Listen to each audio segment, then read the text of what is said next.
बिस्मिल्लाहिर्रहमानिर्रहीम। मोहतरम नाजरीन, जैसा कि आप लोग जानते हैं कि कब्र परस्त तबका बड़े फ़ख्र से बता रहा है कि इंजीनियर मनाजरे में नहीं आया, सो कॉल्ड मनाजरे में नहीं आया, और इस बात को ये लोग अपनी जीत तस्वुर कर रहे हैं। और कुछ इनके जो कब्र परस्त मौलवी हैं वो इसको फ़तह मुबीन कहते हुए बड़े फ़ख्र से बता रहे हैं। इंजीनियर के ना आने की एक बड़ी वजह तो ये भी हो सकती है कि इंजीनियर साहब को शायद ये ख़दशा हो कि ये कब्र परस्त तबका मनाजरे की आड़ में इनको कत्ल करने की कोई साजिश ना गढ़ रहा हो, क्योंकि आप लोग तो जानते हैं कि इंजीनियर साहब के कत्ल के फतवे पहले ही आ चुके हैं और इनको कत्ल करने वाले के ऊपर 5 लाख का इनाम भी ऐलान किया गया है। तो शायद इसी ख़तरे के पेश नज़र इंजीनियर साहब ने यह कदम उठाया हो, क्योंकि आप लोग जानते हैं कि बरेलवियत इस्लाम नहीं है। ये बात आप लोगों को याद रखनी चाहिए कि मैं अपनी बहुत सी वीडियो में इस बात का सबूत दिखा चुका हूँ कि बरेलवियत इस्लाम नहीं है, बल्कि इस्लाम का लबादा ओढ़ कर एक ग्रोह है जो कि इस्लाम के ख़िलाफ़ बहुत सारी साजिशें करता रहता है। और ये जो लोग हैं ये उन लोगों के बहुत ज़्यादा ख़िलाफ़ हैं जो लोग खालिस तौहीद बयान करते हैं, बहुत ज़्यादा ख़िलाफ़ हैं, उनके दुश्मन हैं। जैसा कि आप लोगों को इल्म भी होगा कि ये कब्र परस्त तबका कई मरतबा तबलीगी जमात के लोगों को भी कत्ल और ज़ख्मी कर चुका है, और खालिस तौहीद यानी कि अहले हदीस मुसलमान तो इन लोगों को एक आँख भी नहीं भाते, और कहीं ना कहीं इनको कत्ल करने का अगर मौका मिलता है तो ये लोग उस मौके से भरपूर फ़ायदा उठाने की कोशिश करते हैं। जैसे कि आप लोगों को पता है कि 2 अहले हदीस भाइयों को भी इन्होंने बेदरीग कत्ल कर दिया था जब वो मस्जिद से निकल रहे थे। मैं समझता हूँ कि इंजीनियर साहब ने इन कब्र परस्तों का सामना नहीं किया, इसमें बड़ी हिकमत से उन्होंने काम लिया, ये उनकी हिकमत थी, क्योंकि इसके नतीजे में बहुत ज़्यादा खून खराबा होने का अंदेशा था। उसकी बात मैं आपको समझाने की कोशिश करता हूँ कि आप लोगों को पता है कि ये कब्र परस्त तबका जो अहले तौहीद को बिल्कुल बर्दाश्त नहीं कर सकता।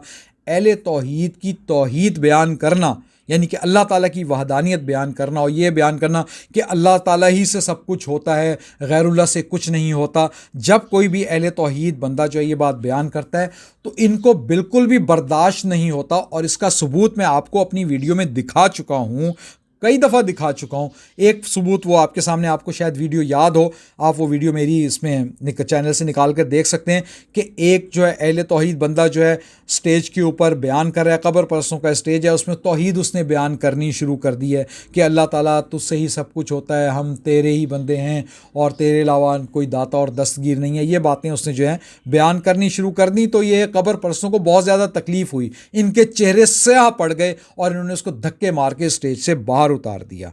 ठीक है जी, उसको स्टेज से बाहर निकाल दिया।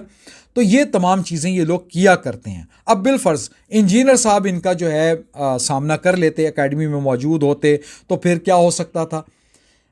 अब इंजीनियर साहब जो हैं वो इल्मी दलाइल दिया करते हैं, वो तौहीद पे बहुत ज़्यादा मजबूत दलाइल हैं, क्योंकि उनके पास कुरान और हदीस के दलाइल हैं, जबकि इनके पास वो जो बुजुर्गान दीन की लिखी हुई अपनी किताबें जो हैं जिनके अंदर कुरान और हदीस के हवाले कम ही होते हैं, तो वो चीज़ें ये लोग बयान करते हैं। और इनके दलाइल क्या होते हैं, ज़रा सुन लें इनके दलाइल क्या होते हैं।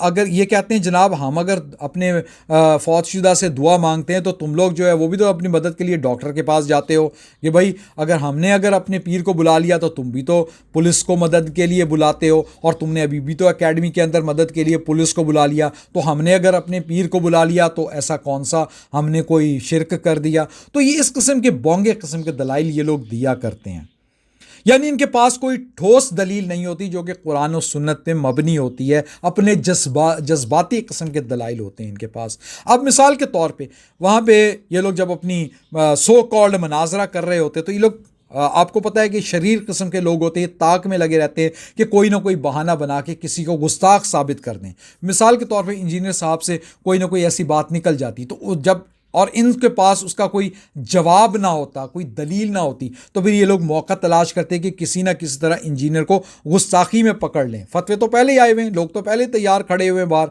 यानी कि हुजूम को इकट्ठा करना, एक कॉल की देर है और हुजूम का हुजूम कब्र परस्तों का इकट्ठा हो जाएगा।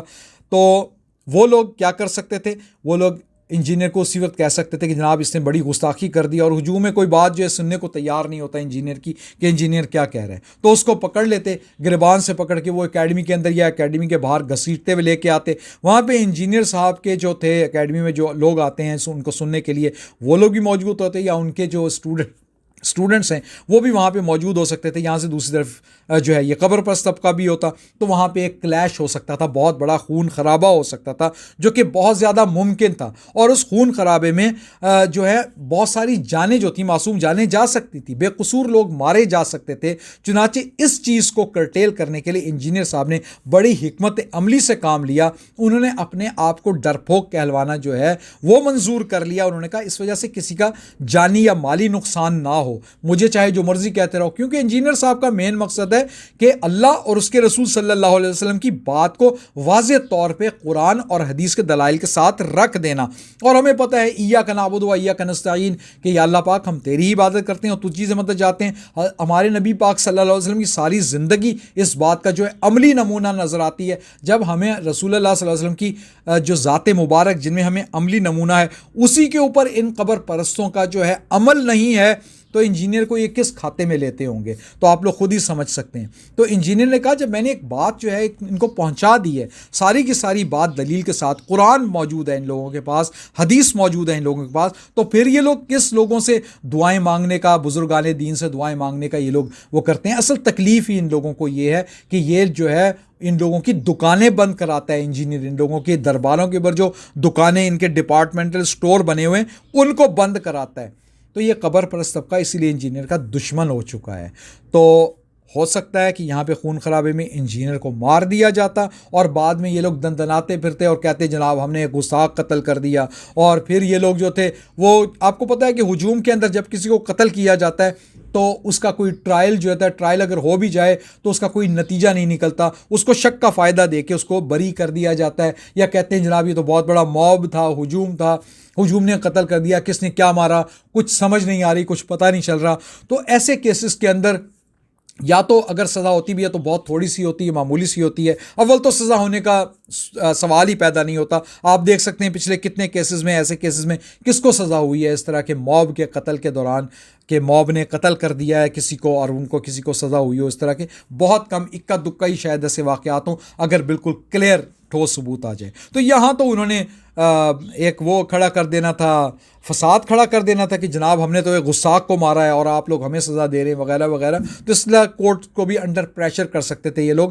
چنانچہ ان تمام خدشات کے پیش نظر انجینئر صاحب نے بہت اچھا کیا اور حکمت عملی کا مظاہرہ کرتے ہوئے وہ ان کے سامنے نہیں آئے, کیونکہ یہ تمام خدشات ان کے ذہن میں ہوں گے, لازمی ان کے ذہن میں یہ تمام چیزیں ہوں گی.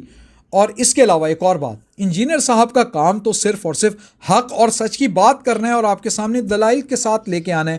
وہ لا چکے ہیں. اگر آپ پھر بھی نہیں مانتے تو کیا ضرورت ہے آپ لوگوں سے مناظرے کرنے کی. انجینئر صاحب تو پہلے ہی کہہ چکے ہیں کہ اہل حدیث اور بریلوی پہلے مناظرہ کر لیں. اگر اہل حدیث اور بریلوی آپس میں اس بات میں مان جاتے ہیں کہ جناب اہل حدیث غلط ہیں یا بریلوی غلط ہیں تو اس کے بعد جو جیت جائے وہ آ کے مجھ سے مناظرہ کر لے.